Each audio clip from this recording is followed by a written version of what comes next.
Thank you, City Club, and welcome everyone to this virtual forum featuring Missoula's candidates for mayor in 2021. Here's our format for today. I will start by giving a brief introduction of our four candidates before they each talk a little more about themselves in further detail. Then I will ask a couple of questions to help frame the tone of the forum and allow the candidates to elaborate on some of their ideas. Each candidate will have up to 2 minutes to answer. Thanks to Robert Giblin again for acting as timer. After the segment, audience members will have the opportunity to ask questions via the Zoom Q&A function. City Club volunteers will forward to me the questions from the audience to ask the candidates. And for this part of the forum, each candidate will be given 1 minute to answer and 30 seconds for rebuttal. These questions may be for just one candidate in particular or not relevant to all candidates, so not all candidates will be expected to answer every question. I understand these time limits do not allow much opportunity for nuanced responses, so I encourage each of the candidates to make your time count, staying on point and being as specific as possible. This debate will be live streamed, recorded, and the video will be posted on the City Club website. Without further ado, here are our four candidates for mayor in alphabetical order. First up is Jacob Elder. He is a law student at the University of Montana. He has been named a Max Baucus Fellow and served as a legal intern at the Chief Counsel Office of the U.S. Department of Transportation. Jacob was born in Liberia and came to Helena as a refugee, attending high school at Helena Capital and then joining the Grizzly football team in 2011. He is a Marine Corps veteran, having spent 4 years with the Corps. This is his first run for public office. Next, we have our current mayor, John Engen. Born and raised in Missoula, John is a product of Missoula's public school system and a graduate of the University of Montana.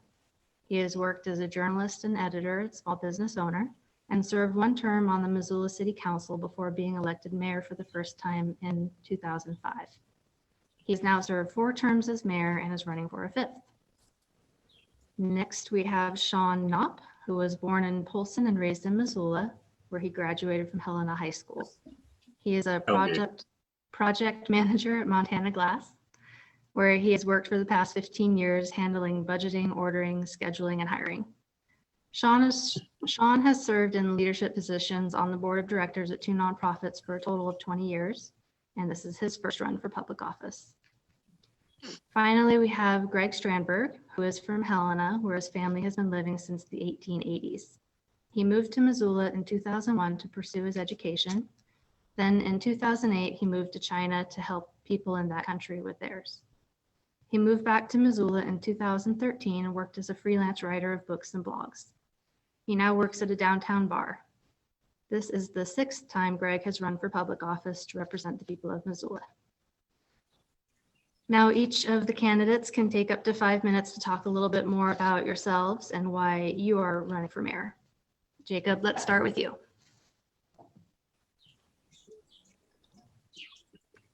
Well, I first want to thank City Club Missoula for hosting this event, and I want to thank you, Tyler, for moderating this forum. My journey to getting to this stage started many, many years ago in a small African country called Liberia. My twin and I were born in a civil war in Liberia. And at that moment, our father left the family with my mother, who was a single mother, and to take care of us, all 7 of us. Life was hell. Life was hell as a child. We were homeless. We traveled from refugee camp to refugee camp, trying to find a safe place to land. The things that we saw as children, no kid should ever see in their life. Often the scene of a dead body on the street, that was normal. But going days without a meal was also another normal reality that we lived through. My mother would take off early in the morning and go out to find us a meal. Often she wouldn't get back till 2 in the morning or 3 or who knows when, with a piece of bread for us to share amongst ourselves. Often we will boil hot water and throw salt in it and to drink that. So that was sort of our meal there as well. But throughout our time, seeing people die around us, seeing diseases consume people's bodies, and all these terrible things. We remained strong and we kept pushing because our mother and the God that I serve was guiding us and protecting us. My life changed when I was adopted. My twin and I, when we were adopted while we lived in a displaced camp, we had a white missionary that went back to Liberia and to deliver aid. And when we saw her handing out candies, and I ran up to her, grabbed her hand, and wouldn't let go. And she tried to wiggle her hand out of mine, and I just was so fascinated with her skin, and I thought it was fascinating. I'd never seen anyone that didn't look like me at that point. So she handed me a candy, and I grabbed the candy in one hand, and I held onto her other hand. Well, eventually she asked to see my mother, and so I took her to where we homesteaded. We homesteaded under a stairwell in a rundown soccer stadium. So we went over there, and she met my mother. My mother told her to take us. Now fast forward, we're sitting on the plane, and my mother's in the terminal looking out at the plane as the plane was ready to take off out of Liberia. I saw my mother crying, not knowing really what was going to happen, but she wanted a better future for us. In that moment, I knew my life would never be the same again. I was set out on a mission to serve people. I was set out on a mission to make a change. And I came to America. I moved to Helena, Montana. They took me in as their own. I fell in love with pizza. I fell in love with the weather and the community. And life was great. I came here and played football, and then went off in the Marines and served my country in the Marines. So in the Marines, there are several things that you learn very forcefully. But one of the things that I learned that has helped me become the leader I am, that was already in me, but the Marine Corps cultivated. They cultivated my leadership skills, where I strongly believe in accountability, strongly believe in transparency, and I strongly believe in courage. I believe that it's important that a leader have credibility, but also that that a leader is transparent. So as your next mayor, I will always be truthful and transparent with you. You can also believe that I understand my responsibilities and the responsibilities of others around me, and how we go about trying to adequately serve you. But we must be transparent at all times. My leadership style, it's pretty much low key. I like to think I'm a meat and potatoes kind of guy. I don't mean that dietary wise, but I'll be bloated. I'm more of a straightforward. I'm going to tell you what I think, and I'm not playing games with you. I tend to ask questions, but also I will gather the relevant data and then follow the facts to their logical conclusion, even if that conclusion turns out to be unpopular. So you could always expect me to be accountable, to be transparent, and to spend your money wisely. I think it's time for a new leader to step in and change the discourse of our city. It's time for a new paradigm in our city. And I'm the leader you can count on to lead us down a prosperous road.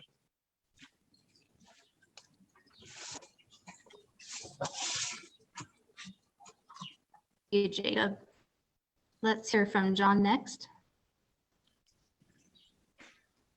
Well, thank you, Tyler, and good morning. Thanks to City Club for hosting this forum. Again, it's yeoman's work, and I'm grateful for all that City Club does to inform the community and create an opportunity for questions and answers, and for all of us to try to address some of the key issues facing the residents we serve. I'm running for mayor in 2021 for the same reasons I ran in 2005. I believe in this community. I believe that we have opportunities here that are the envy of other communities around the state and the nation and the world. And I believe that we have a collective responsibility to preserve and maintain the quality of life that we have, and also grow the community in ways that make sense and make the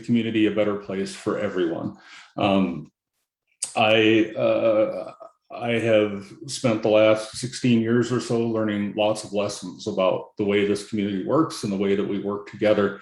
And along that journey, I've also realized that we have such an engaged community and such a thoughtful community that nothing happens in a vacuum, and that the mayor has to have thick skin while maintaining a remarkable degree of compassion. And I think what you've seen over the course of these 16 years is that I'm concerned with the details of the day-to-day operation of the city, the nuts and bolts, the A to Z of how we operate. And I'm also ready for any of the crises that come our way, the surprises, the things that no one expected, whether that's a crisis of rape culture at the University of Montana that results in a book that brings the community to its knees, or a pandemic many years later that also brings a community to its knees. At the end of these crises, we always end up standing because we're able to work together, we're able to be thoughtful, we're able to take risks, we're able to admit mistakes, and we're able to move forward.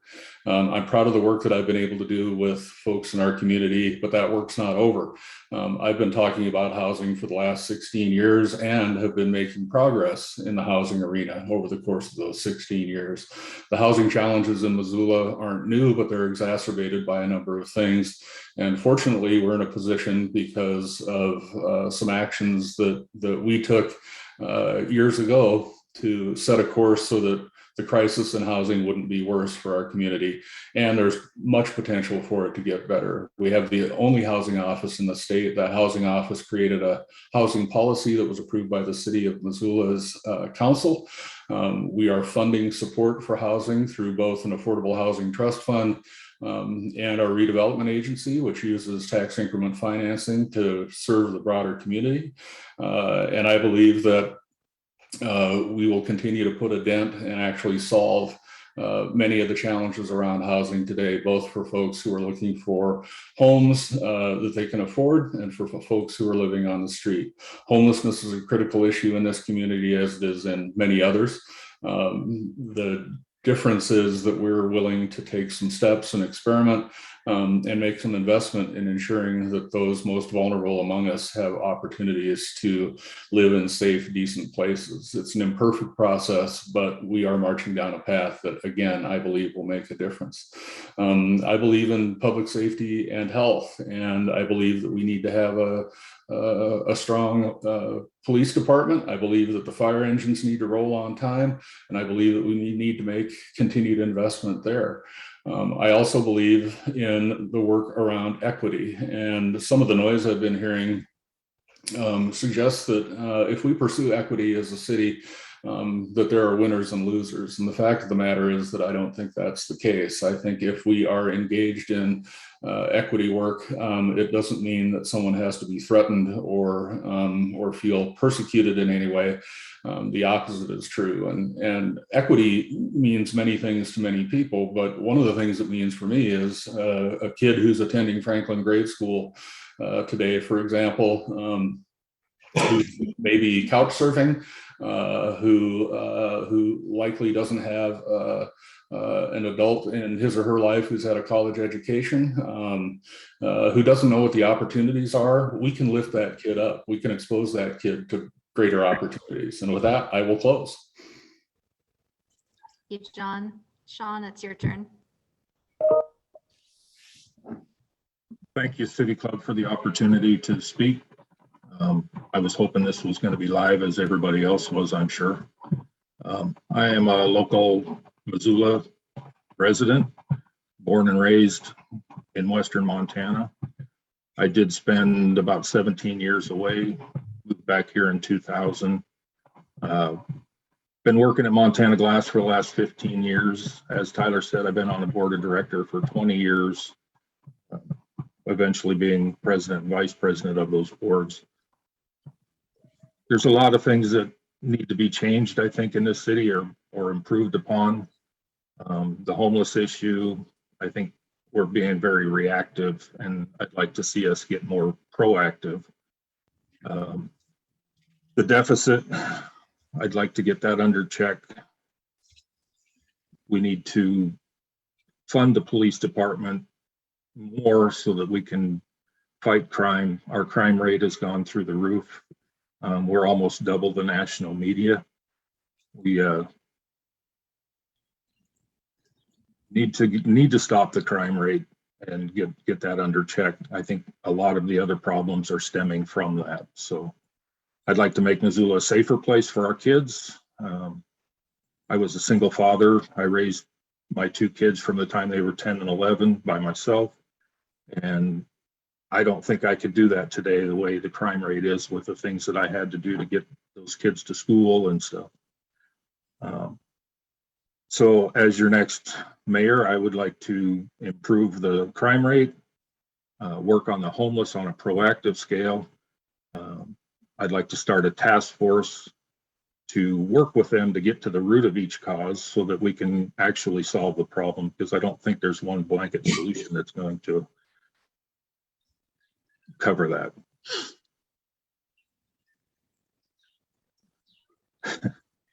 Now I see Greg. Anyway, and that's my my spiel. I look forward to working with the citizens. We need to have transparency throughout, and I'd like to be the one that makes the changes and works for the people's, for all the people, not just a few. Thank you. John. Finally, it's Greg's turn.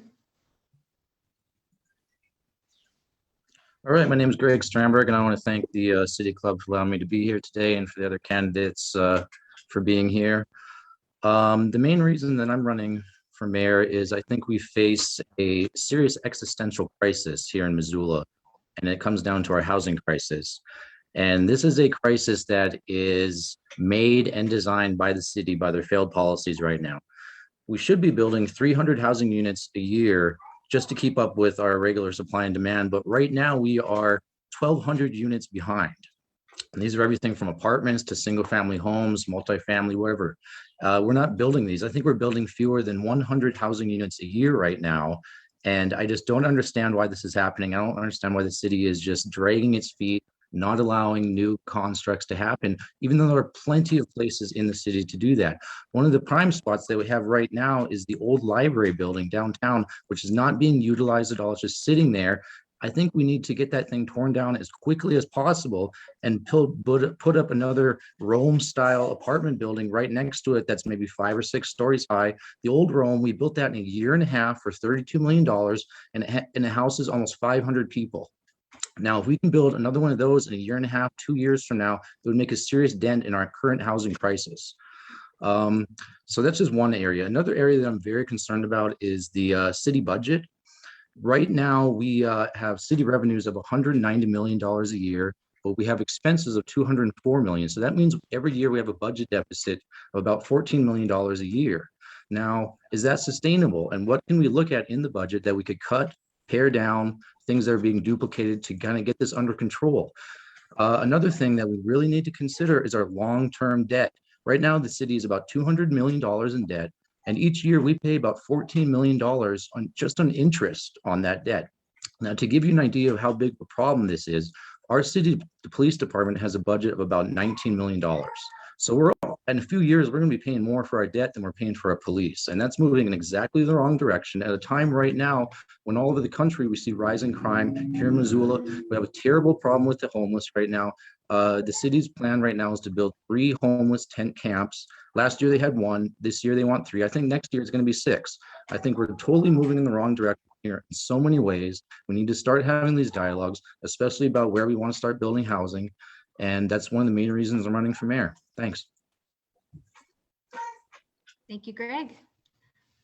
Before we take audience questions, I did have a couple of general questions to get us started. Both of them are on subjects that you've just brought up, Greg. So why don't you go ahead and start with answering this first one.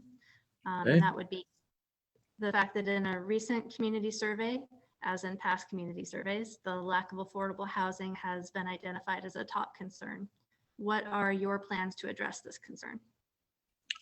Well, first of all, I think that doing something with that library building location is key. I'm very worried that after the mayoral election is over, there's going to be a lot of talk about maybe making that affordable housing. But when the election's over, I think that'll probably be handed over to some developer from Florida so they can build a fancy new hotel and conference center, complete with a brand new art gallery beneath it, because we know we need a lot of those.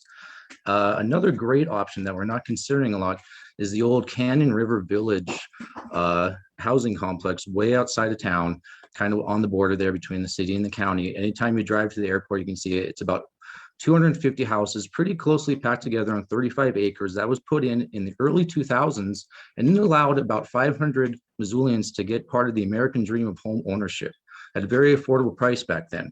We need to be building more of these places, and we need to identify areas in town. I don't care if that's a Facebook survey or however we want to do it. We need to start asking citizens, where are good locations in town that you wouldn't mind seeing a new duplex in the housing unit that's a few stories high? We need to start having these discussions in the community. Thank you for your answer. Jacob, would you like to answer the question next? Yeah, absolutely. So talking about the things that we must do to create more housing supply, it's really not enough. We need new leadership, immediate action, and measurable results. So in terms of housing, I will work with the city planning staff, the city council, planning consultants, and members of the public to rewrite Missoula's Title 20 zoning code in a way that supports the construction of more housing of all types and at all price points, while also allowing for streamlined staff review and an easy, predictable compliance for members of the building industry. I will also work with leadership in the city's development services office to immediately improve planning and permit review processes, eliminate redundant regulations, and cut the many red tapes we have here. I think it's past time we focus on zoning and subdivision regulations that truly seek to protect the public health and safety, but while also eliminating regulations that create really unnecessary workloads for city staff, and delay projects and frustrate the building community. They also pit neighbors against neighbors and drive up the cost of housing. So in addition, we will seek to align our infrastructure's goals with housing goals and focus our infrastructure investments in ways that support the creation of more housing.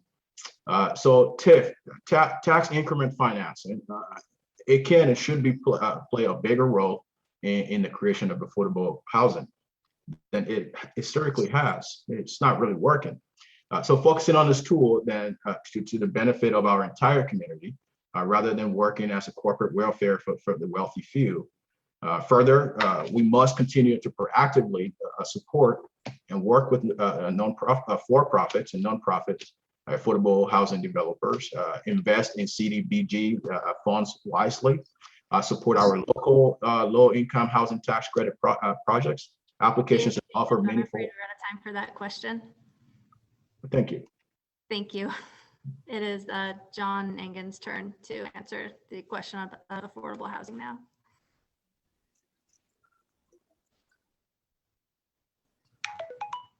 You'd think I'd understand mute and unmute by now.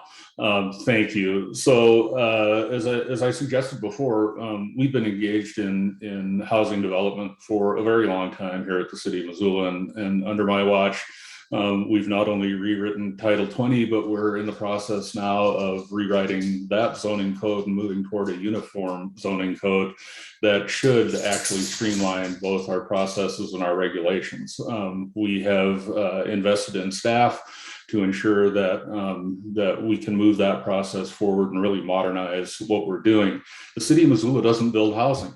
The private sector builds housing and does so in partnership. A couple of things to note. One is that the City of Missoula has permitted more than 600 residential units so far this year. So we actually are moving along, but we're not moving along as quickly as we'd like to. In addition, our investment through TIF is really targeted and makes a ton of sense, particularly when we're doing land banking and redevelopment. So if you look at the Scott Street Partners project, which is what we intend to do with the old library block as well. We engaged in a public process. We found a private sector partner, and working with that partner and the community, we're tipping up what in that case will be the largest affordable housing project in the state of Montana, not only including rental units, but also units for ownership. And that's a model that we can replicate not only at the library block, but at Johnson Street, and at other community facilities, including what we think is great opportunity for redevelopment along the West Broadway corridor. Thank you for your answer, John. And finally, Sean, I believe it's your turn. Thank you. The biggest problem that I'm finding, because I'm in the construction business and I work with contractors on a daily basis, and the biggest frustration that they're having is the wait time for a permit to build anything. I've got a contractor I'm working with now that's been waiting for 8 months for a permit to start a project. We have to streamline that process, and we have to get them moving faster. 8 months to start a project is ridiculous. We need to remove some of the regulatory barriers, but keep the safety in check. At the federal and state levels, homes and apartments to be built and reduce time of cost of building. Innovation to build faster, increase productive and lower costs by doing prefabs. We can increase the amount of homes that we can build, but we can't do anything until we can get a permit to build them. I even see frustration in the actual permit department when I go in for permits and I talk to some of those people. I think the whole process needs to be streamlined. We need to work with private sector, lenders, nonprofit organizations, and get funding, creative funding for building some of these affordable housing projects. We just need more housing now. The lack of housing is driving the prices up as far as $100,000 of national media or state median just in 1 year. So that's my short answer. For your answer, Sean. Moving on to the next question. It has to do with one of the mayor's main duties, which is overseeing the city budgeting process and proposing an annual city budget. What changes, if any, would you propose for the fiscal year following the election? And John, I believe it's your turn to answer first. Thank you, Tyler. It's difficult to count chickens before they're hatched. So what we do and what I would intend to continue to do in my next term is engage in the delicate balancing act that is funding the operations of the city of Missoula. And it is a balancing act, and it's a challenging one, and it often brings lots of opinions to the table, and I'm grateful for those. But the fact of the matter is that I am asked relentlessly for more, not less service. I'm asked for those services to happen in critical areas that are operationally expensive, but I also think essential. And we live in an environment where we have an antiquated tax system in the state of Montana, and a reliance on property taxes that's fundamentally unfair. And what I try to do is make that as fair as possible. So what you would see from me, as much as you see this year is in investment in the basics, making sure that the values of the community with regard to public safety, with regard to recreation, with regard to transportation are all appropriately funded. And we do our best to make incremental change moving forward. You would also see me continuing to reel at the legislature and rally for some opportunities for new revenue to come to not only Missoula, but all of the municipalities in the state that struggle with the same issues. You would expect to see me be thoughtful, a good steward of public resources, and as bold as the times require. Thank you for your answer, John. Sean, it's your turn. Thank you. Yes, I ditto John Engen's answer to that. It's a fine line to balance a budget and give all the services that are needed. I would certainly concentrate on the essentials first, funding the police, the fire department. I talk to the police department on a daily basis in front of my office, and they feel that they don't have the resources that they need to do their job. So first and foremost, I'd like to see them get the resources that they feel they need. But just balancing the budget and try to reduce the overall debt, so that we're not paying so much in interest on that, so we have more money for other services. We do have an antiquated tax system that needs to be changed, so I would want to work on the state level for that, trying to get some changes done. That's it. Thank you, Sean. Greg, you're up next. Okay, well, when it comes to the budget, we got serious problems because, as I said, we're already dealing with the $14 million deficit in last year's budget, and it seems every year this kind of happens. But you have a very fine line when it comes to the budget because about 77% of it is made up of personnel costs, which means your city workers. So that leaves you with only about 23 or 25% of other spending to deal with if you want to get this under control. So that becomes very difficult. Now, one of the things I don't really agree with was last year during the height of this pandemic, when most businesses were laying off workers left and right, our city hired an additional 20 full-time workers. I don't think that was necessary, and I think it sends the wrong message, especially when we already have almost 700 city workers. And that's why when I see things in the budget like $3.6 million in purchase services or $3.3 million on grants and contributions, or my favorite, $5.6 million on other, whatever that might be. Why can't we pare these down? Why can't we get some of our existing city workers to do some of these things that we're paying out of firm things, businesses to do, when we have city workers that are more than capable of doing them? I think if we cut a few $100,000 here, there, it adds up. We can start chipping away at that budget deficit. Another huge problem we have is our urban renewal districts. We have 6 of them in the budget this year, and they bring in 25 million, but they spend 31 million. So again, we have a budget deficit right there of 6 million. We're just going in the wrong direction here, folks. Thank you for your answer, Greg. It's Jacob's turn. Well, first, I think it's worth noting that, look, when the mayor took office in 2006, the city owed $49 million. At this point, we owe $217 million. Now, that's a failed government, in my opinion. As part of being a leader, is being able to say no sometimes when it is for the greater good of the community, but also people are hurting, and we need to prioritize needs over some of the things we want. Now, in terms of the budget, I will start out by looking at the entire budget instead of only a new addition to get a clearer picture of where taxpayers' money is going. I think a lot of the money in the years past may no longer be needed because of advancement in technology or change or department direction. I think they might still be needed, but we don't know unless myself and the city council review the previous allocations for all the years past and review the budget in all of its entirety. But I would like to see our police department well-funded. I think our police department is underfunded, in my opinion. We want to have a police department that's well-funded, well-trained to be able to keep up with all the changes we're seeing in Missoula. We want to modernize our police department.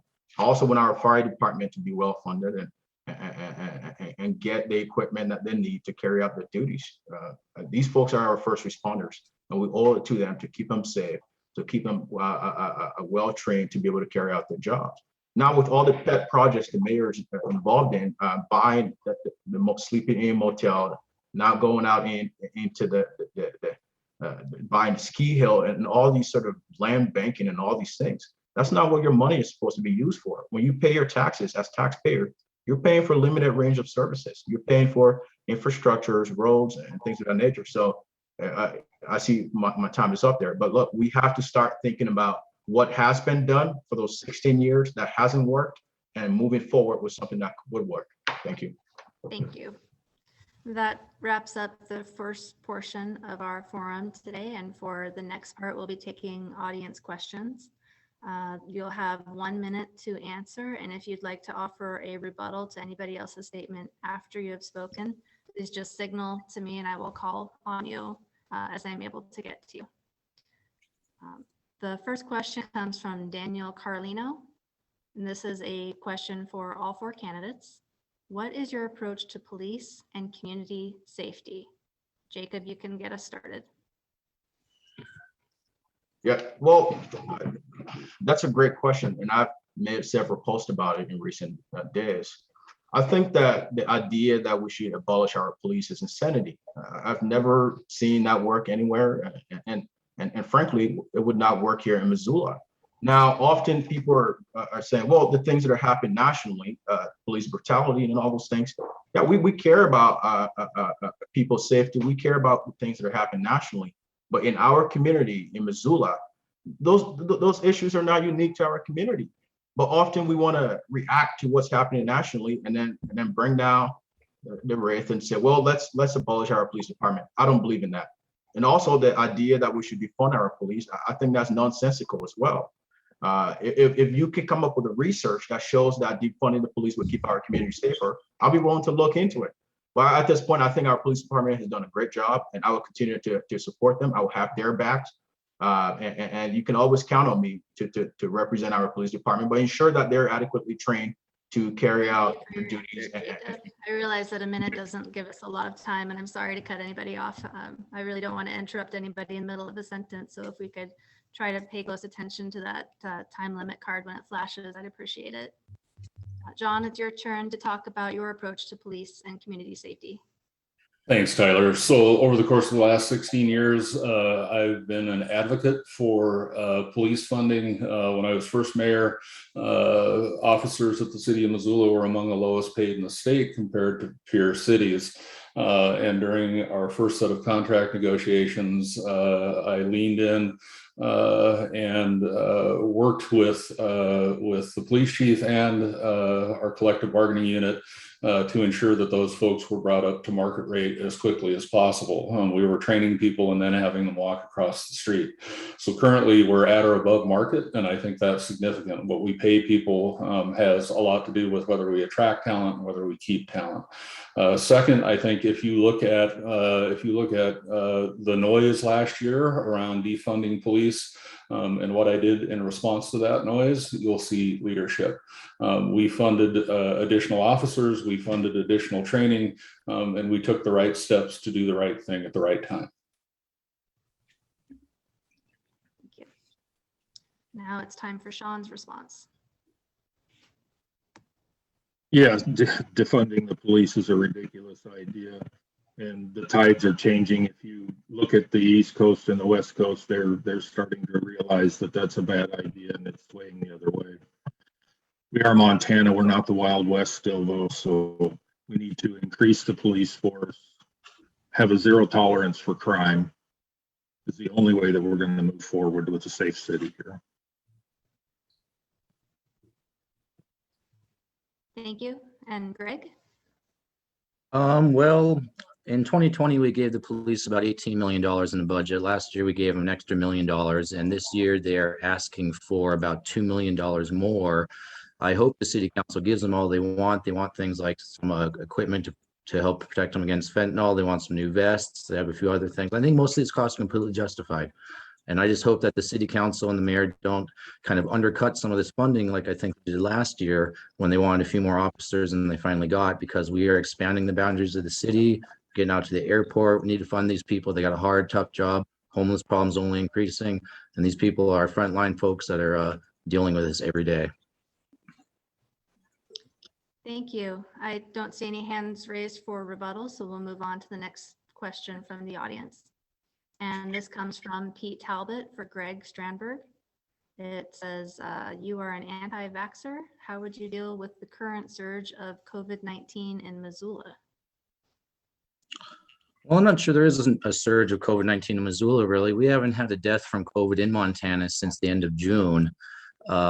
I think most people are safe. I work at a busy downtown establishment, and people are close together all the time, having fun. A lot of people are getting sick. I think it's kind of overblown. If you want to take the vaccine, hey, go for it. There are a lot of places open for you, but I don't think we should ridicule or browbeat the people that still have questions about this this experimental gene therapy vaccine that hasn't quite been approved by the FDA yet. Thank you for answering that question. With no rebuttals offered, I'll ask the next question from John Menson. It says, as many of us retirees, we have just received our increased tax valuation, which will result in a large increase in our property taxes. He says his own property taxes have increased as much as 30%. Living on a fixed income, this continuing increase makes it difficult to stay in the city that he loves. How are you going to propose a way that this can be rectified? And let's start the answers for all the candidates with John Engen, please. Well, thanks, Tyler, and thanks for the question. And it's one that I hear a lot. Are folks getting priced out of this place they love by virtue of the fact that that we're, to a certain degree, victims of our own success? Rising property values, generally speaking, is a good thing. And I think if they were going the other way, we would have a series of additional challenges. But again, we're back to this antiquated tax system. And if there are some ways that we can diversify our revenue stream, that local option sales tax that's deployed in smaller communities around the state to great effect would be a boon for Missoula, and we'll continue to advocate for that at the legislature. In the meantime, I am holding levies flat this year, held levies flat last year, and any time that I'm in a position to do that, I will.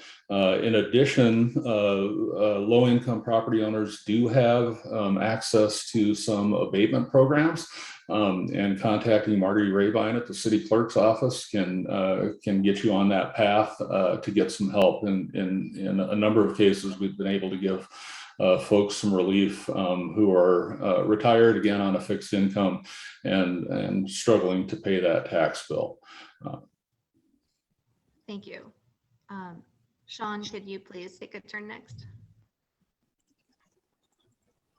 Yeah, 2 years ago, I got a surge of customers that had me come out and work on their homes so that they could ready them for sale because they couldn't afford their taxes. That was the kick in the pants to start running for this office.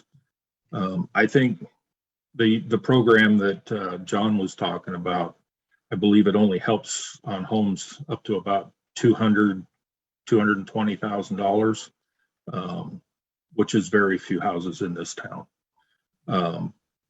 I talked to a voter the other day that says if his taxes go up one more, or his property value goes up one more time, he's off of that program and have to sell his house.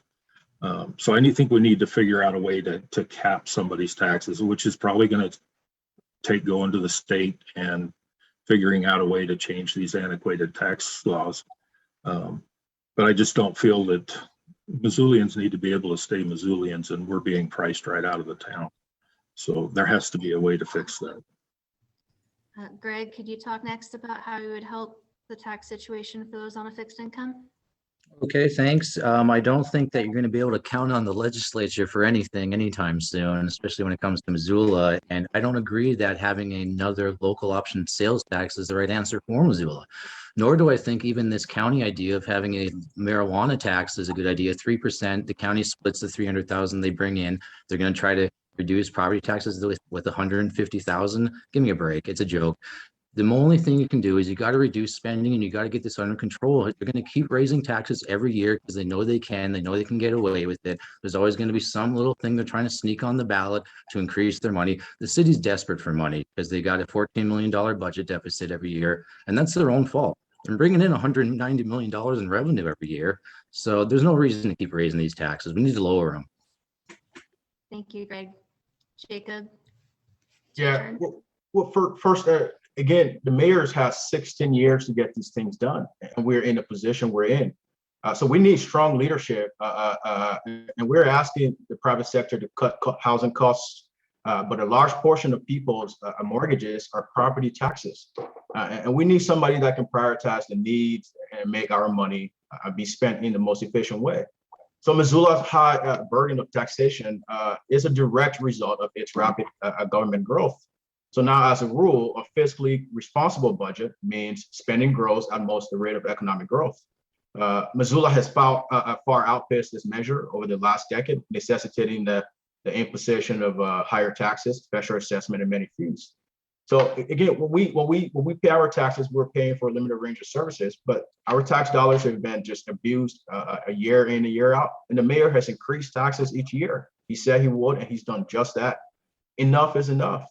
Enough is enough. Good for your answer to that. John, I see you'd like to offer a rebuttal. How much time for rebuttal, Tyler?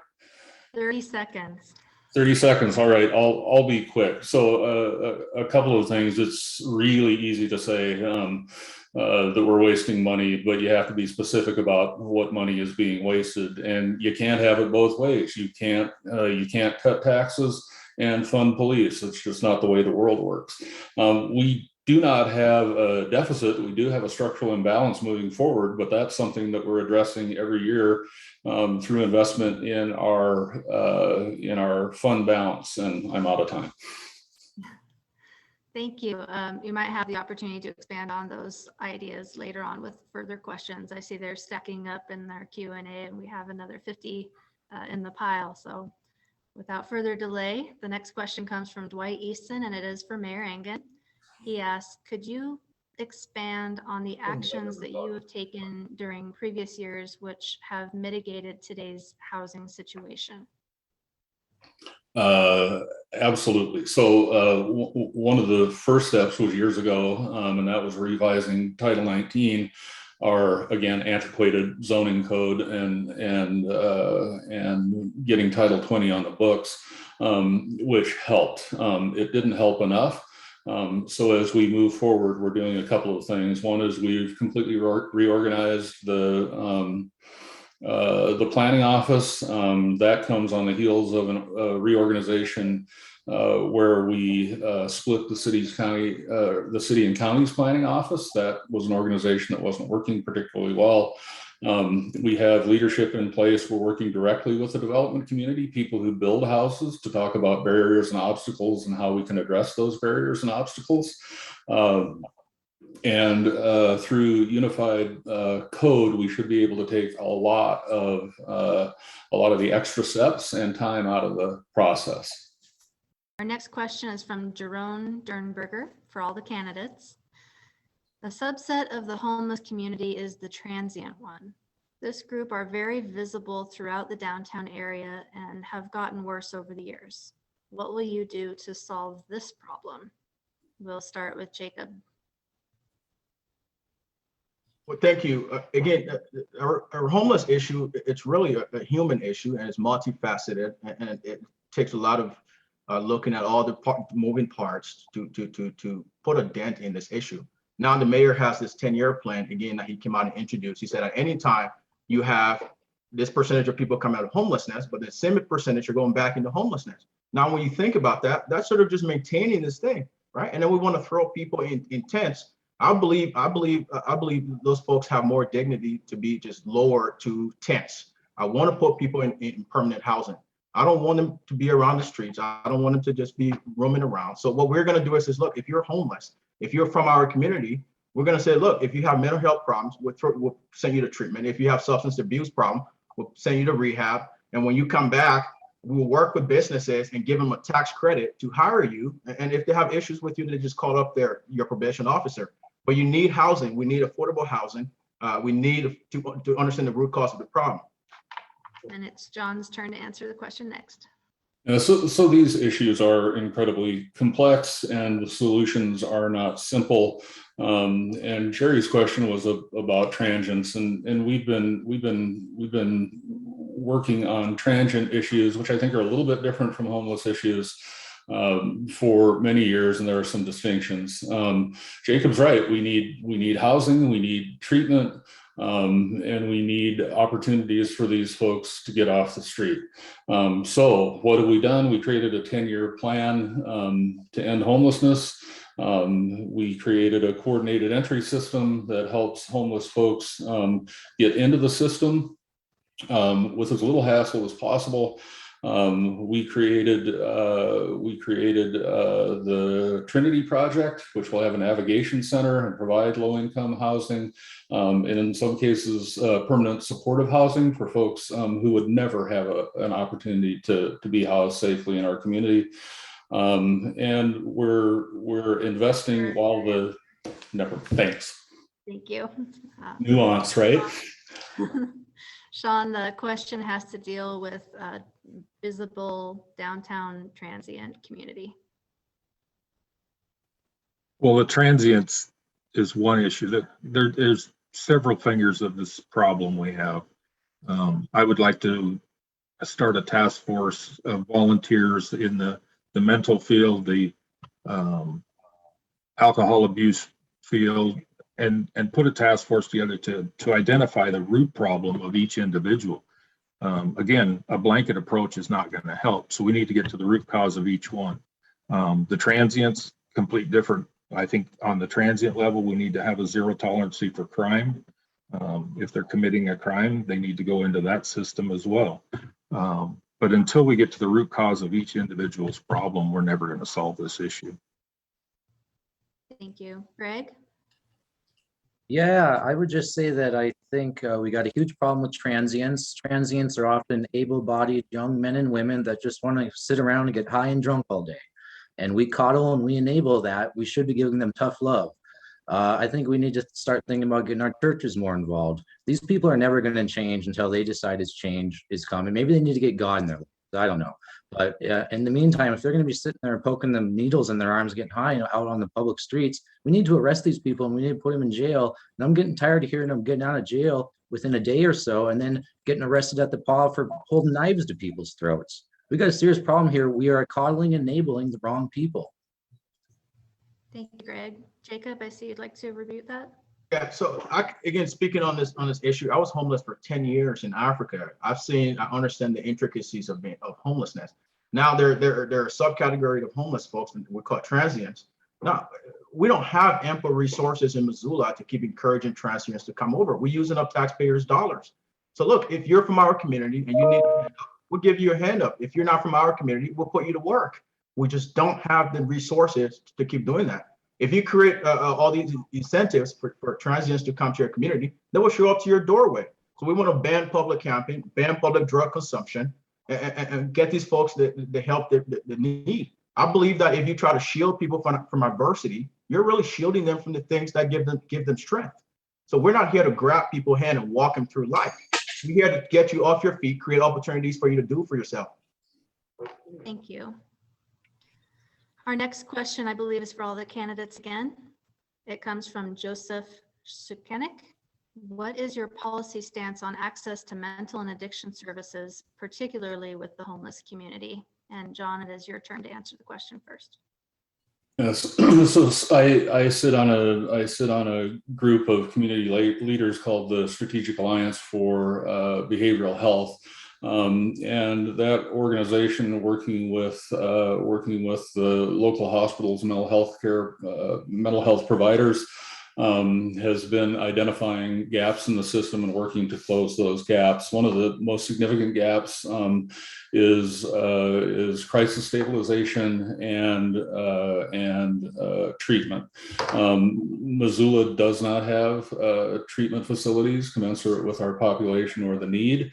No place does, but working with that partnership, we've identified what I think are a couple of opportunities for us to move forward, both through relationships with the hospitals who know what they're doing, and through some of the other non-government organizations who chip away at behavioral health. Sorry, red flag. Thank you. Sean?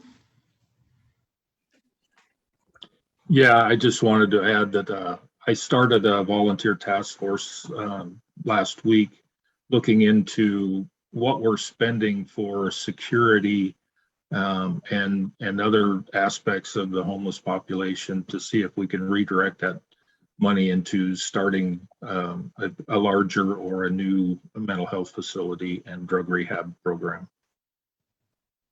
Thank you for your answer. Greg, it's your turn. Well, I think the access to mental and addiction health services is very important, but I don't think it's a real priority for the city. We give millions and millions of dollars to private developers each year for their little pet projects, but we don't give that much money to these kind of things. But I bet the community wants it. We need to start asking more of the community members to step up, especially, like I said, some of the churches. A lot of these people need help. Also, if we're going to be spending quite a bit of money this winter on some new homeless camps, perhaps we should have some outreach people working there to help these people with those issues. Thank you. Jacob? Tyler, can you repeat that question, please? Sure, it is. What is your policy stance on access to mental and addiction services, particularly with regard to the homeless community? Yeah, so as a Marine veteran, in the last 3 years, I've lost 7 of my friends to suicide, PTSD. I take this thing near and very seriously. And you know, that's always the root cause, more than likely the root cause of homelessness and all these things. So I intend to work, again, to work with our community health partners, such as the National Alliance of Mental Illness, and to provide diverse and affordable health services, outreach teams in partnership with local nonprofits committed to assisting the street homeless. So we benefit as a community when our friends and neighbors suffering from behavioral health disorder receive treatment and help. It helps them get back into the workforce and contribute to society. So we need these are all things that intersect, that we have to look at the bigger picture and take care of the root cause. So I'm committed to ensuring that our friends suffering with mental health illness get the treatment they need. Thank you for your answer. Any rebuttals? Our next question comes from Anna Beard, and it's for all the candidates. It's a two-part question. What kind of support do you feel would be valuable change to support single parent or low-income families within our community? The second part of that question is, who are you looking forward to connecting with to focus on this work? And Sean, it is your turn to go first. Well, as a single father raising 2 kids, it's very near and dear to my heart. I would like to see outreach programs with the churches and other nonprofits to provide help, daycare, you know, so single parents can go to work and succeed in life. They need a lot of help. It's a very hard job to raise a kid as a 2-person family, let alone a 1 parent. So we need outreach. I'm not sure that it needs to be city funded, but you know, possibly we could help with there too. But we already have an overspending problem, so it's a delicate balance there. So it would be nice to be able to look to some of the nonprofits to help with some of these issues. Thank you. Greg? Okay, when I hear single parent, I think of daycare and childcare, like Sean was just talking about there. I have a unique perspective with that. Up until a month or so ago, my wife was a co-owner of a Montessori daycare in town, and one of the reasons she stopped doing that is because she was burned out. These people are working their their butts off. They're not getting paid anything. And you can't really raise prices that much on families because they don't have a lot to spend anyways. And it's a huge problem. I know that Governor Gianforte right now is trying to direct some of the federal American Rescue Plan money towards that issue, and I hope it helps. Thank you. Jacob? So as a child, as a person that grew up with a single mother in a war-torn country, I empathize with single parents. I understand. I going to school, seeing some of my classmates, their kids to school. I empathize with those folks. And so one of the ways we can help here is really by lowering housing costs, by allowing more development, and lowering taxes, because that hit the single parents the hardest. We can do this with greater efficiency, not cutting services. So again, we want to work with say our university system, our employers, to ensure that our single parents can be able to work and go to school and still be there for their kids. I do not want our family unit to be broken, or where kids are not spending time with their parents. The importance of kids growing up in a household where they have their parents in the household with them to spend time with them is very important. That's the very fabric of our society. It's the nuclear family and ensuring that those families are prospering. Our next question comes from Don Mallett. Do I get a shot at that one, Tyler? Oh, did you have a rebuttal, John? Go ahead. I was it only for the other three? I thought it was for me as well. Oh, I'm sorry, I skipped you. Go ahead. That's okay. I get a lot of that. So I think Sean and Greg point out absolutely accurately that daycare is a critical component. So we've been working with United Way, and some of you know Grace Decker, who is incredibly knowledgeable and a great advocate around provision of daycare services. And we've been working toward a program where while universal pre-K isn't happening at the state level, trying to figure out a way to do that locally. And we've gotten to the point where we actually have a price tag for that. And I think some opportunity to move forward. Through the pandemic, our Parks and Recreation Department stepped up and provided some daycare in the form of after-school recreation programs, and we continued that through the summer. And we're piloting a project at Lowell School that's fascinating. And it's a community center model that not only supports the kiddos, but also supports their families, creating opportunities for families to spend time in that facility and have the support they need to move forward. Thank you. Jacob? The mayor is talking about all these projects. Again, one of the things that I think about is we're trying to compete with the free market enterprise or our nonprofits. The YMCA has done a wonderful job. I went there and spoke with their director, but yeah, we were trying to compete with these folks and by building these community centers, and that's not the goal of that's not the role of the government. We create opportunities for people to prosper. Let the private sector handle these issues and stay out of the way of the free market enterprise. John? So I'm meeting with the YMCA because they want us to collaborate with them. I meet with Lowell School because they would like us to collaborate with them. This is about collaboration, not competition, and ain't nobody going to get this done alone. That's all the time we have for that question. Moving on, the next one is from Don Mallert, and it's for all the candidates. Would you support and execute a policy of having a citywide vote on all acquisitions over $100,000 prior to purchase? This would include the cost of purchase, the intended use, and projected future costs such as maintenance. And Greg, I believe it's your turn to answer it first. Okay, that's a good question. I think that's kind of a low amount to put any kind of ceiling on. I do agree that we do need to rein in some of these bigger spending projects. And let me just give you a couple of examples of some of the debt that the city wants to take on over the next 5 years. $26 million to purchase the Fox Hotel Conference Center, $16 million for Parks and Recs, $4.2 million for road improvements on Mary Jane Avenue to help out the new, I believe, Costco there. We are just moving in the wrong direction in a lot of these things, and I think we need to have a lot more citizen oversight. And when it comes to some of these things that we vote on, I'm wondering, why did they even get on the ballot in the first place? Thank you, Greg. Jacob. Right. Please repeat your question, Tyler. Sure, it is, would you support and execute a policy of having a citywide vote on all acquisitions over $100,000 prior to purchase? Right. It's hard to put my finger on that number and what that entails, but what I do support is full transparency at all times. I do support our community participating in all of the dealings of the city. Now, when you start excluding the community out of those decision-making processes, you start making these backroom deals, and that's hurt our city for years.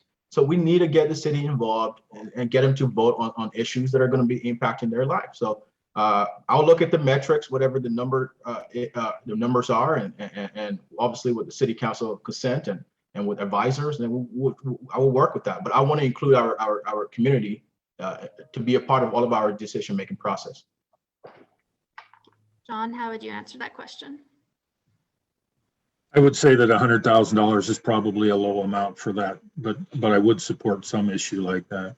I'm tired of finding out about acquisitions after they've happened, or hearing that the mayor has made deals or offers without the city council's approval even. So transparency would be a huge policy. Everybody should know what their money is being spent on. And John, would you support a policy and vote? No, yeah. The short answer is no. The longer answer is it costs about $80,000 to run an election. So if we start making budgeting decisions through referenda, I think that's an incredibly inefficient way to run a government. There is an important referendum, and it's coming right up. And it's coming right up, and that's who you support in the mayor's race. Do you support somebody who you trust to be a good steward of resources? And if folks don't trust me to be that steward, if folks don't trust the Missoula City Council to be that steward, they have an opportunity to vote for someone else and make some different choices. We are as transparent as we can possibly be as we present opportunities to the City Council. Sometimes we move quickly, but there is no decision that gets made, no significant spending decision that gets made without the support of the City Council and without public input. Greg, you had a comment? Yeah, I think that's kind of a little naive there because we're spending $114,000 for this mayoral primary election, which is just a waste of money. We didn't need to spend that. We had 4 candidates running for mayor a few years ago and we didn't have a primary. And Jacob would like to say something. Yeah, it sounds like the mayor is saying that democracy is too expensive. We can always ask the voters about big projects, and if we can't afford that, then we shouldn't be buying that particular asset. So again, if our city leaders have been transparent, we wouldn't be in the position we're in. We have a homeless crisis.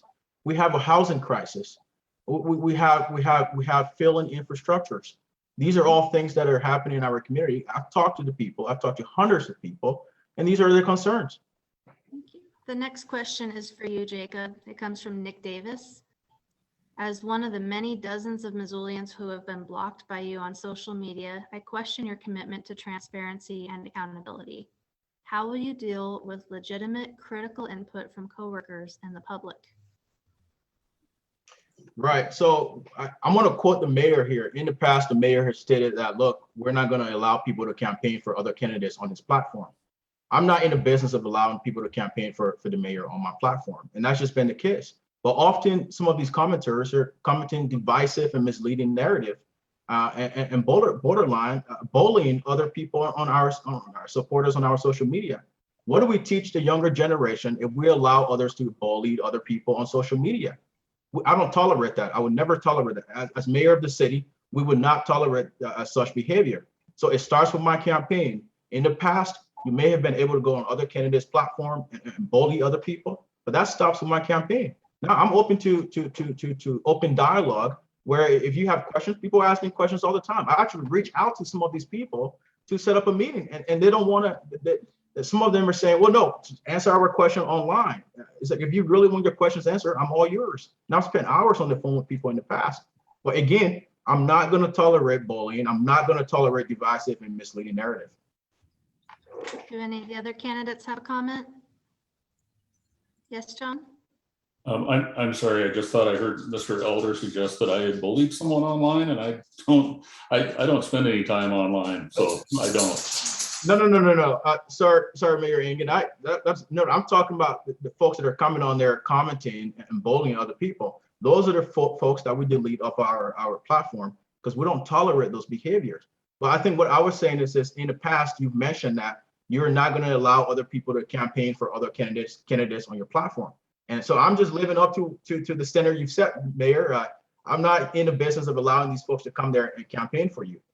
They could go do that on your page, which again, it will be, having social media thrown up during election season. I just think that's just such disservice to our community. We should always have a platform where our constituents can meet you and ask you the tough questions. The next question is from Devin Felicia for all candidates. How will you address the growing concern of climate change resilience in Missoula? And Jacob, why don't you go ahead and answer that one first too? Well, I support everything climate change. My unborn son, Jackson, he's due this December. And he's going to be here long after I leave and after we all leave this earth. So I support, again, a clean climate. I support measures that are gonna address climate change and climate crisis. I'm willing to work with the groups that are doing the work. I'm willing to hear them out, and I'm willing to see the metrics that they have come up with and that they've considered the unintended consequences. And there has to be some accountability, and I'll work with them. I'm open to it. We all want a clean climate. We all want fresh air. The smoke in the air and all these things are hazardous to our health. And so I want my child, Jackson, to be able to live in a world that he is safe and can breathe fresh air like anyone else can. So I support climate change initiatives. John? So I started climate work when mayors weren't talking about global warming or climate change because it was a political third rail. And over the course of my tenure, we've created a climate action plan that followed a climate inventory, understanding what the city's greenhouse gas footprint, our carbon footprint was. We hired an individual and now have created an office around sustainability to execute that climate action plan. We also work collaboratively again with organizations in the community around the state and around the nation in climate resilience. Our dedication through our utilities in particular, I think, is an interesting place to see our words put into action. Our wastewater treatment facility today is really just a giant recycling facility, and I'm out of time. Thank you for your answer. Sean? I believe that there's probably a small amount of work that a mayor can do on climate change, but I support it strongly. I have a grandson that I want him to be able to breathe as he grows up. It's a worldwide problem, as much as the United States can do. We have to look to the other countries like China and stuff that are producing massive amounts of pollution. I commend the city of Missoula on their transferring to the electric buses. I'd like to continue that process and put as few emissions into the air as possible. Thank you. Greg? When it comes to climate change and the environment, Missoula talks a big game, but they don't really walk the walk. How many people are still using plastic bags at the grocery store? That's a personal choice, but I think over half the people are not even bringing their own bag to the grocery store. I mean, how about glass recycling? This is an issue that we've been talking about for years. We give millions of dollars every year to developers. Why don't we work with the county or maybe even neighboring counties to invest in a glass recycling plant here in Missoula or in Western Montana somewhere to take care of this? Another thing is the city dump. I'm getting tired of hearing how the garbage is blown out onto the interstate. why don't we work on that? So there's a lot of things that we can do right here in our own community. And I think we need to start thinking globally, but act locally. Thank you. Anything more to add? Our next question is from Erica Grant for all the candidates. According to SAMHSA National Guidelines for Behavioral Health Crisis Care, an effective crisis response model should include the following. 1, 24/7 crisis call center. 2, crisis mobile team response. And 3, crisis receiving and stabilization facilities. Do you agree that we should start moving in this direction? John, we'll start with you. I absolutely agree, and 2 out of 3 ain't bad. So that crisis line does exist, and we're very proud of the collaborative work we've done with Partnership Health Center through the Missoula Fire Department for our mobile response team, which is an alternative response to folks experiencing mental or behavioral health crises. That team is now rolling 7 days a week. We don't have a 24/7 response, but hope to get there eventually. And what that's doing is relieving police officers in many cases from those calls for service where it's really not a criminal issue. It's not a public safety issue as much as it's an issue for that individual. Having said that, however, we are training our officers in crisis intervention as well to ensure in those cases where an officer is responding, he or she is trained for that response. Thank you. Sean, crisis response? Sorry, can you repeat the question? Do you agree that we should start moving in this direction? And it was having to do with the guidelines for an effective crisis response model. Absolutely, we do. We need to expand on what Mayor Engen has already talked about. It's already in place. We just need more staffing so that we can get it 24/7. Thank you. And Greg? Okay, yeah, I'm not that familiar with this because I think it's a new unit. I know that we're spending $450,000 next year with police mobile crisis response unit. So I think we're moving in the right direction. Again, I'm always happy about giving the police the money they want. They got a tough job. Thank you. Jacob?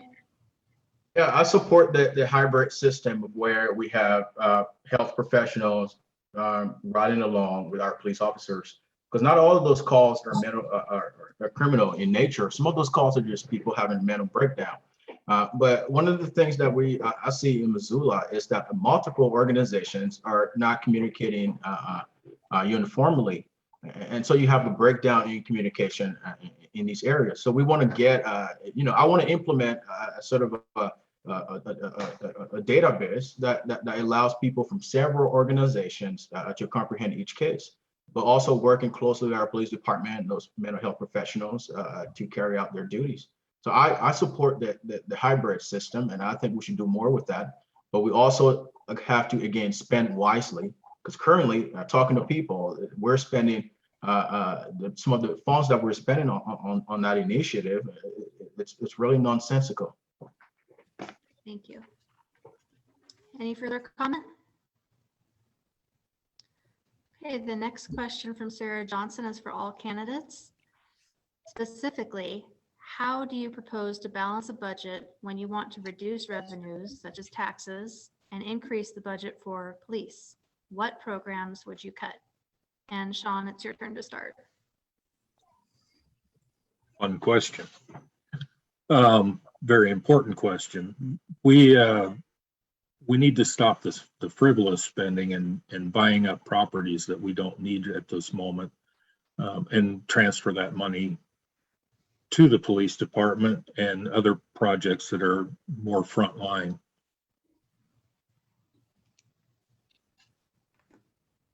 Thank you. Greg? I'm okay. Well, right now, I think we're giving about $1.5 million to the police next year. So it's not like they're getting a huge amount of money anyways. I've already mentioned that we got about $5 million in other expenses. We have lots of miscellaneous expenses in the budget. We have tons of city workers that are overlapping with other things. There are plenty of things to cut. And I'm not talking about reducing taxes just next year, but once we get spending under control and we get this budget back in the black, we can start talking about that. Okay, Jacob. So again, we just have a spending problem. We have to rein in spending. So again, you shouldn't spend more than what you have coming in. That's just a business model. You will be in the hole. You will lose your business. So we've seen that the city has this sort of lavish spending problem, and that just isn't how you're supposed to spend taxpayers' money. So we keep spending growth with the rate of economic growth. So depending on our revenue is how much we will spend.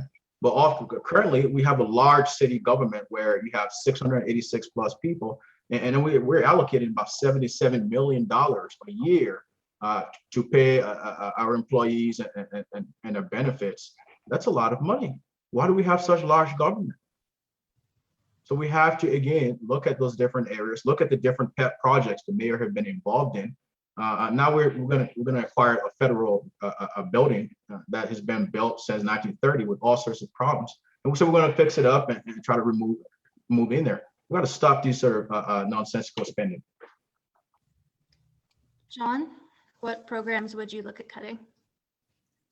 So you see my budget and you see that I am not proposing cuts. And I think it's important to recognize that statutorily, the city of Missoula has to present a balanced budget. Our budget is balanced every year.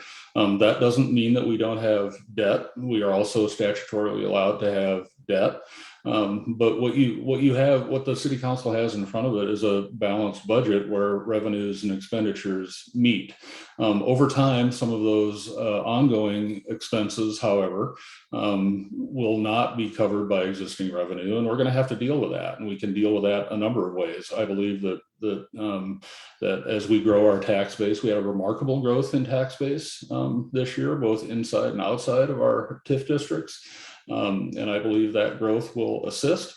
We're also capped by the legislature at increasing mill levies by half the rate of inflation over a 3-year average. So this notion that we're actually keeping up with inflation is also inaccurate.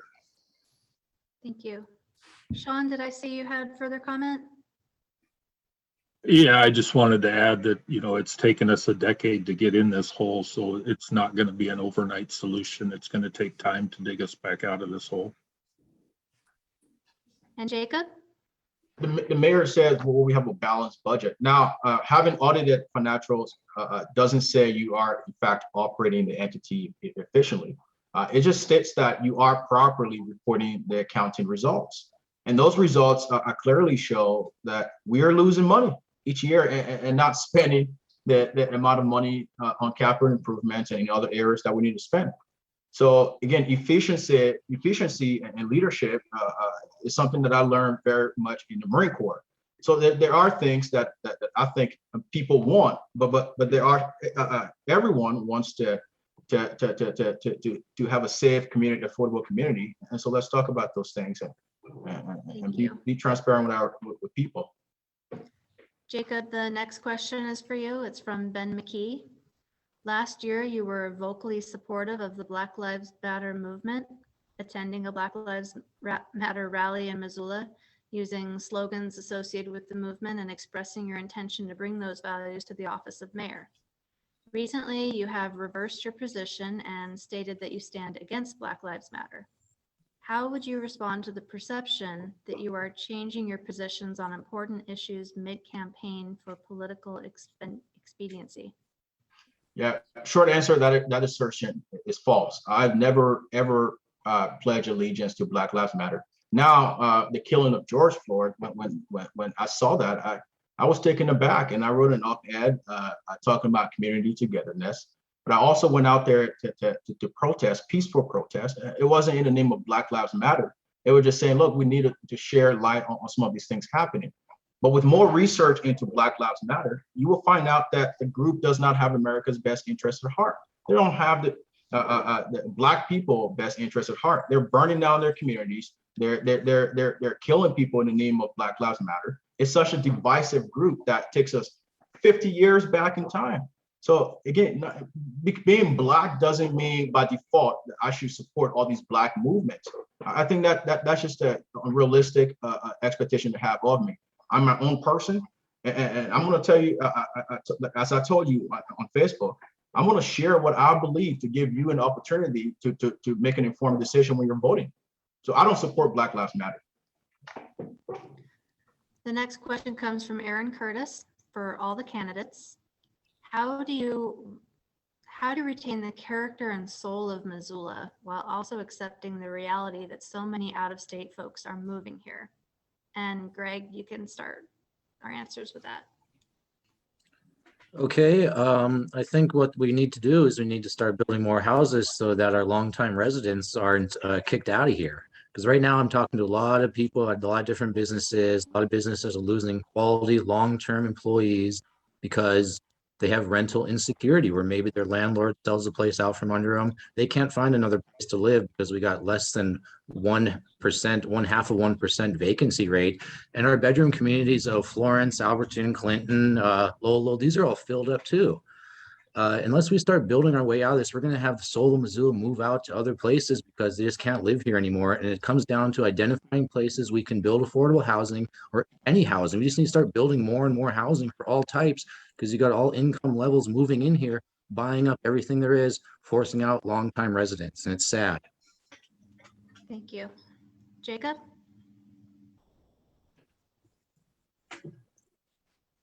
Oh, please repeat the question, Tyler.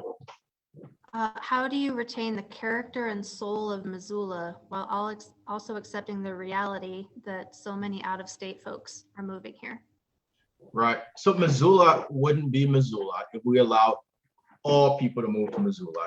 When I moved to this community over 10 years ago, I moved into a small, vibrant community with folks that have homesteaded here for generations. And that's what's unique about this community. We are surrounded 360 with mountains, recreation activities, but folks here are nice. You smile at people. Now I lived in New York City for 1 year, and I walked down the road and try to smile at folks, and they looked at me like I was crazy.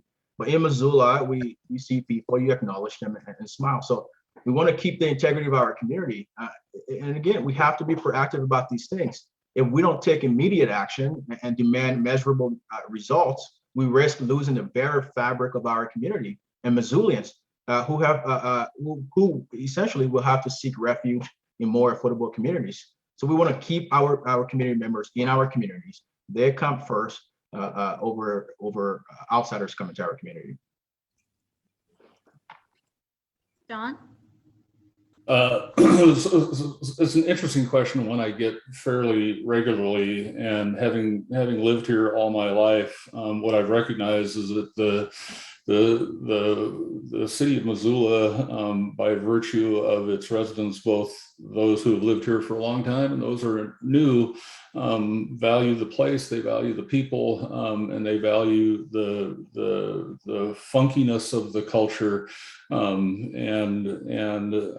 Because this community is so engaged, I don't see the soul of Missoula disappearing anytime soon. I think the other thing to keep in mind is that we grow 1 to 2% a year, and we've been growing at 1 to 2% a year for a very long time now. And while it feels a little bit different post-pandemic and in light of housing crisis, we're not looking at the community being overrun by out-of-staters. We all come from someplace. We all have something to offer. Thank you. Sean, how would you answer that question? Well, I agree with all three of the candidates. One,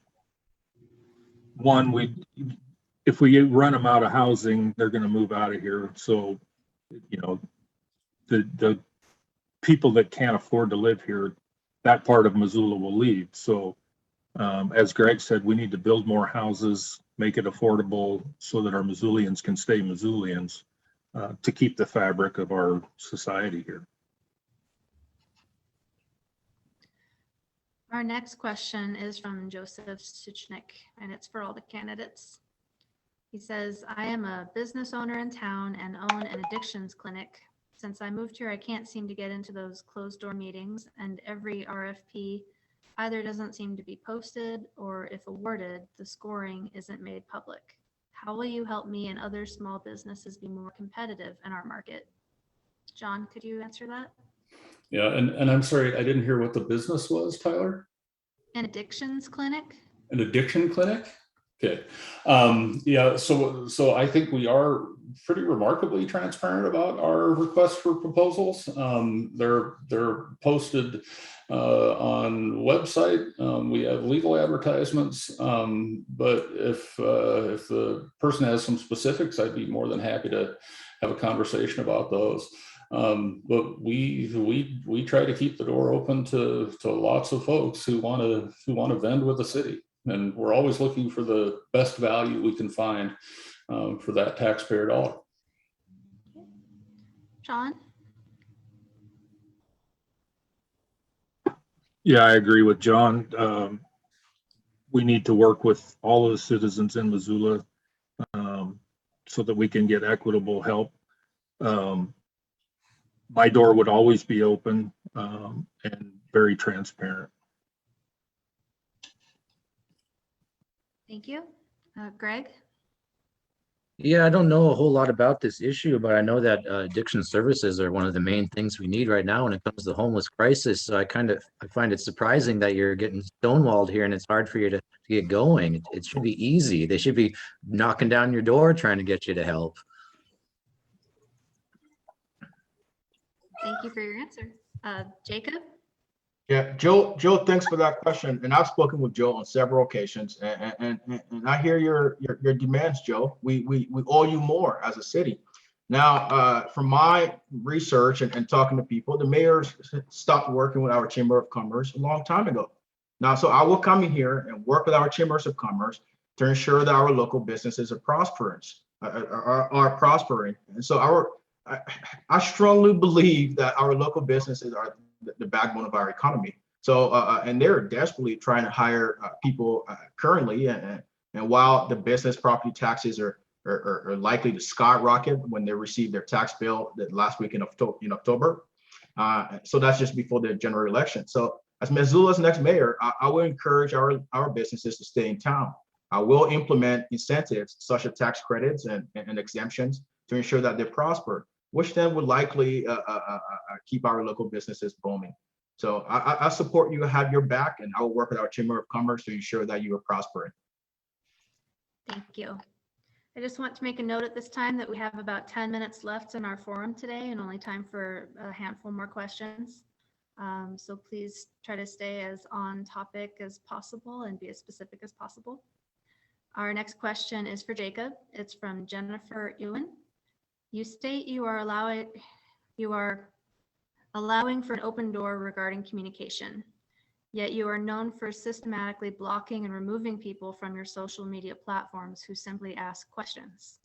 So how are we to trust that you wouldn't systematically block people from reaching you, which is the only thing we've seen to date, which directly contradicts what you said? Yeah, I want to point out, Tyler, that question has already been addressed. That question has been asked. But again, I will say this: we are not blocking people or deleting people. It's in a sense where, look, we're running a campaign. We're a no-name candidate. We're trying to get our name out there. And there's these commenters that are spewing misleading comments and divisive comments. We're not going to tolerate that. If you want to campaign for John Engen, the mayor, go campaign for the mayor on his platform. On our platform, look, we're trying to get our message out. And that's just it. But you can, again, I pride myself in transparency. As your mayor, I'll be transparent with you. We're not going to be running a campaign. There's none of that. We're talking about the issues. So I think the noise of the select few that are saying we're blocking people, they don't represent our community at large. And those folks have now, really threatened our democracy here with such misleading smear narratives. And that's just what we've seen happen in our community for years. Anyone that dared to run against the mayor gets smeared, and we're not going to tolerate that. Thank you. Any other comments on that? Okay. The next question is for Kate Budgie for all the candidates. Do you believe our current criminal justice system disproportionately impacts certain communities? If so, how? What remedies would you put in place to make the criminal justice system more just? Jacob, could you start? So I don't have the data that shows that our criminal justice system here is disproportionately negatively impacting a few community. But one of the things that I can put my finger on is our LGBTQ plus community. Now, as a Black man in a primarily white city, I understand discrimination more than most. And we have an ordinance on books that protect our citizens from discrimination. And so I will always enforce those ordinances. In the event that your rights get taken advantage of, I will seek remedy to ensure that we don't tolerate such behaviors. I'm all about inclusivity. So that's why my platform is nonpartisan, because I'm running as my platform is about unity and togetherness. And so you can always expect me to have your best interests at heart and protect your fundamental rights when you need it. Thank you. John? So I think the United States writ large is finally recognizing and trying to reconcile a system that hasn't worked very well for a long time and has been particularly punitive to folks who are of color or poor. And you know, some of our local data that's provided through our Criminal Justice Coordinating Committee, which is really charged with executing a plan passed by both the city and the county to reform the local justice system, particularly around incarceration, suggests the same is true here. We have more people of color and we have more poor folks in jail than white folks. None of it is that simple, but the fact is that that in this country there is a longstanding tradition of sorry, out of time. Sean is up next. I don't have the data to talk too much about this, but I believe in equal rights for all citizens. So, you know, if there's an injustice going on, I would want to address it directly. Okay, thank you. Greg? Well, I think we have some discrepancies in our judicial system here in Missoula, because if you're a transient shooting up in the back alley and the cops catch you, they'll probably just give you a slap on the wrist and let you go pretty quick. Maybe you do a night in jail, but if you're a regular citizen paying bills, they probably prosecute you because they know you can get some money out of you. And when it comes to the new JEDI program, I think we're just setting ourselves up for some future lawsuits here. Thank you. Jacob? I agree with Greg on this. So often, as a man of color, you have people that are white telling you what is best for you, or how you should be protected, or what. I don't need anyone to speak for me. And now I'm probably speaking for a lot of other people of color. I live this life. This is my life. And I don't need you to get out there and say, well, we're going to come up with all these initiatives to protect you because you need protection. I've never needed protection from our city government, and I'm not going to need it tomorrow. So again, let's think about why they're coming up with these initiatives. Perhaps it's election season, so trying to get some people reelected and to come out with these things. Again, sort of tokenize the issue as opposed to figuring out the root causes of these issues. And I think that's just great injustice to the BIPOC community. Thank you for those comments. We are running out of time. Rather than take any more questions, we thought we'd offer this opportunity for you to offer a short closing statement, 30 seconds or so. John, would you like to start? Sure. I'm sorry, did you say Sean or John? I said John. Okay, thank you. Sorry. I really appreciate the opportunity. I appreciate the chance to answer your questions and to hear from the other candidates. What I have is record. So good, bad, or indifferent. You know how I work in office.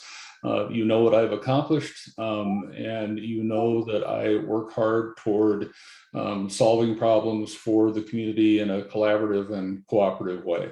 You have seen specific solutions from me, you have heard specific answers from me, and you'll continue to hear those from me if you allow me the privilege of serving this community I love for another 4 years as your mayor. Thank you. Sean, would you like to go next? Sure. As John said earlier, this is your voice. If you're not happy with the current, then vote. My opinion is I don't care who you want to support. Your voice is now. Get out and vote. The last election was, I think, 22% of the city voted.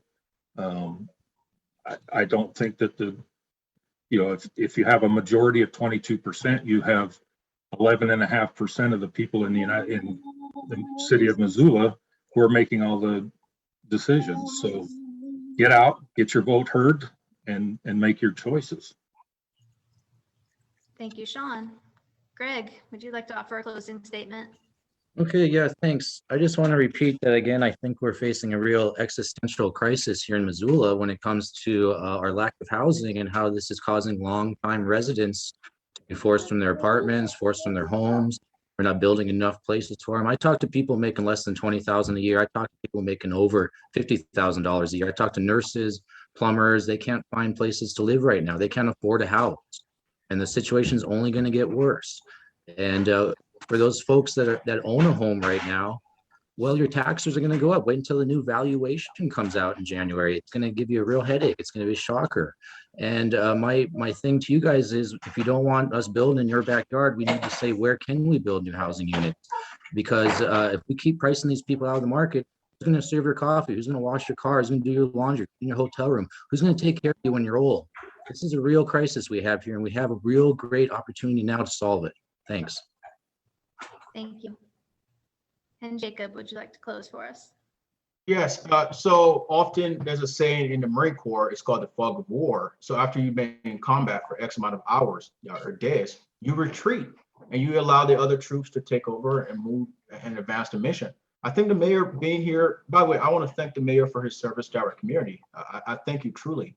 But 16 years in office is far too long. It's a small community. Times have changed. People are changing. And our needs of our community are changing. It's time that you pass on the baton to another clear thinker.